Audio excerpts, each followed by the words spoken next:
political organization called No Labels. It's one of those groups that vacuums up a lot of donor money by claiming to be bipartisan without offering any real solutions. One glance at the organization's scant platform reveals the same platitudes that voters have been hearing for years. Stuff like, quote, America must strike a balance between protecting women's rights to control their own reproductive health and our society's responsibility to protect human life. And, quote, Americans have a constitutional right to own guns, but society has a responsibility to keep dangerous weapons away from dangerous people, end quote. It's fantastic stuff.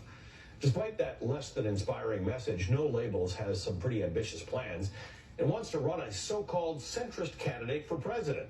And while No Labels may call itself bipartisan, it's pretty obvious to anyone paying attention that such a plan could help re-elect Donald Trump by siphoning moderate voters away from Joe Biden, the only candidate who has a substantial base of moderate voters. But don't take my word for it. Listen to one of the group's former top advisors who quit this year over the plan to run a third-party candidate. I do not believe that an independent, bipartisan, third-party ticket has any chance of success in 2024. I fear that despite its intentions to the contrary, if it proceeds, it will end up helping Donald Trump. The Republican Senator Mitt Romney of Utah said effectively the same thing, telling The Hill unequivocally, quote, the No Labels effort would elect Donald Trump. Going on to say, quote, I asked my chief strategist, what would a candidate have to be like in order to draw voters from Donald Trump as opposed to drawing from Joe Biden? He said it would have to be someone to the right of Donald Trump, end quote. No Labels may claim to be unaffiliated with any party, but, and this is a big but, when you look at what the group wants to do, one is left with the impression that it is effectively operating as a Trojan horse to help elect Republicans, especially considering how steadfastly No Labels is refusing to reveal its donor list. Something that would give all of us a better insight into who exactly wants to see a spoiler candidate run next year. NBC News correspondent Vaughn Hilliard recently pressed the group's founder on this matter. Listen to how that went.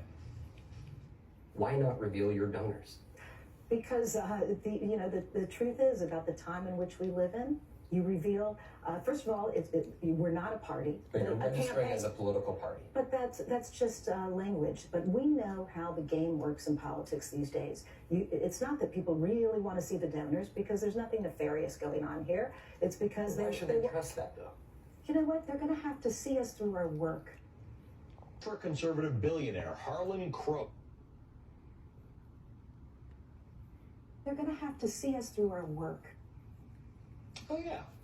Now, No Labels may not want to reveal its donors, but Mother Jones got its hand on a partial due. The report found, quote, generally, these No Labels supporters appear to favor conservative candidates. We know the ultra-conservative billionaire Harlan Crow, the man who takes Supreme Court Justice Clarence Thomas on all those expensive vacations, has funded the group in the past. Mother Jones uncovered multiple Donald Trump donors who gave to No Labels, as well as a private equity baron who regularly gives six-figure donations to Republicans, and a natural gas billionaire named Michael Smith, who has donated millions to Mitch McConnell's super PAC. Now, to be fair, Michael Smith has also donated to the conservative West Virginia Democrat Joe Manchin, which is interesting, because Joe Manchin is very publicly flirting with the idea that he could run as the No Labels spoiler presidential candidate.